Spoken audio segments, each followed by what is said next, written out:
Heyo! Welcome to the $100 MBA Show, and today is a Q&A weekend episode where we answer your question right here on the show. If you have a question, just email us at contact@100mba.net, or you can use our Speak It option where you record your question and we'll play it on the air. Check that out at 100mba.net/show. Today's question comes from Julia, and Julia asks, should I outsource my podcast editing? Very interesting question, Julia. I have my own specific stance on this topic. I'm going to give you my honest answer, so let's get down to business.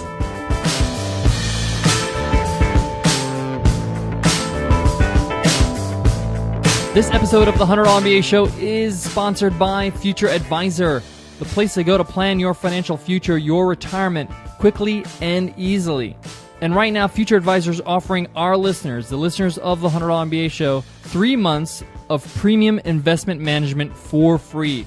Just go to futureadvisor.com/MBA. Plan your retirement quickly and easily with Future Advisor. Today on Q&A Weekends, Julia asks, should I outsource my podcast editing? All right, that's a really solid question. And it depends on one major thing. How complex is your production? If you have a very simple produced show, a show that doesn't really require a lot of intricate editing, then outsourcing may be an option, but I'm going to put a caveat in there. You should be editing, you or somebody on your team, your podcast before anybody else does. You should have an edit that you actually take a look at, listen to, have your hand on before you start outsourcing it, because you want to make sure it has your taste, your flavor, your brand. And then later on, when you hand it over to somebody else or you outsource it, you can show them, this is what I want. I want every show to sound like this. You can even do a screen flow of you editing, or have whoever's editing do it for you, so your screen is being recorded, and then you can hand on that recording to whoever is going to take over the editing.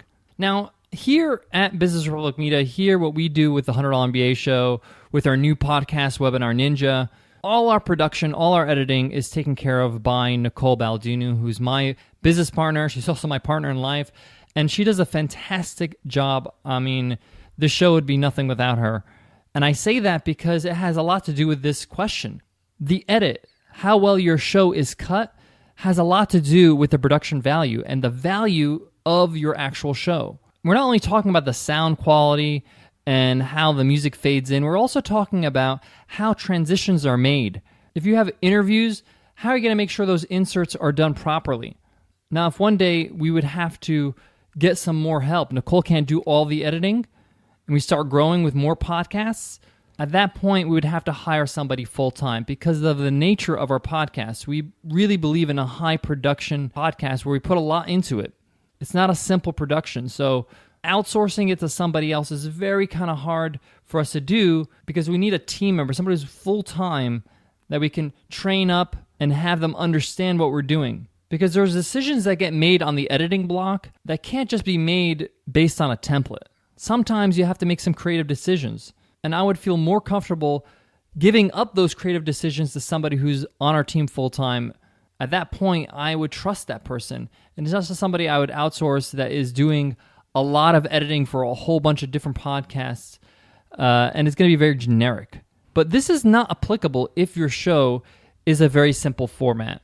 And an example of a very simple format is a discussion show or a show that you're having a chat with a guest. It's unedited, and really it's just a stream of audio that you can have sandwiched into an intro, some music in the beginning, music at the end, maybe some calls to action at the end. But that is a lot more segmented. You have where the bulk of your audio is just a conversation with somebody. That can be outsourced because it has a template format. Now, things get a little bit more complicated if you have sponsors on the show because you have to have these sponsor reads inside the show. We don't do them separately here at the $100 MBA Show. We actually have live reads, so I'm giving these reads as I'm doing the show.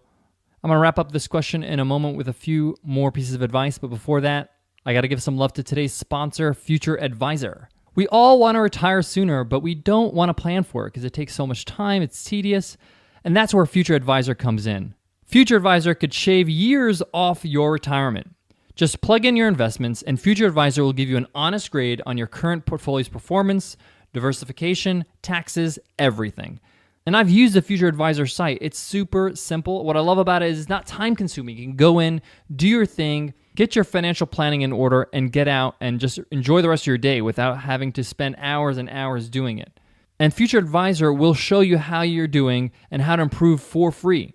Either make the changes yourself if you like, or Future Advisor will manage your portfolio for a fraction of what a traditional advisor would charge.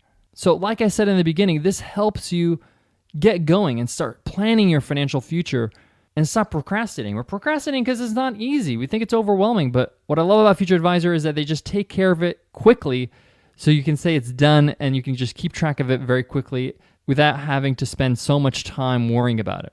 And right now, Future Advisor is offering our listeners to the $100 MBA show 3 months of this premium investment management for free.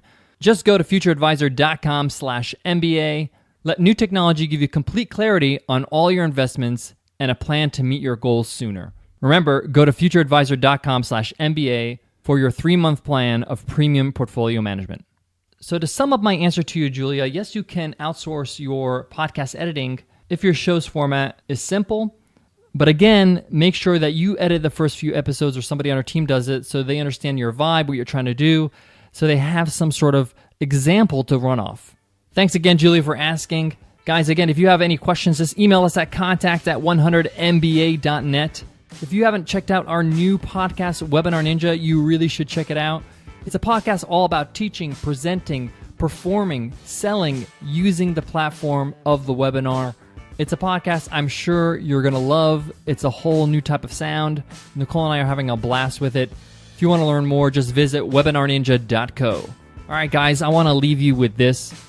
I'm recording this episode in the weeks leading up to that launch of that podcast I'm talking about, Webinar Ninja. But of course, it is live now as you're listening to me in the future. But it's a very, very stressful and hectic time for me and Nicole at this time because we have deadlines in place. We want to make sure that we stick to them. And launching anything is a lot of work. And often when you're stressed out, you start to lose patience.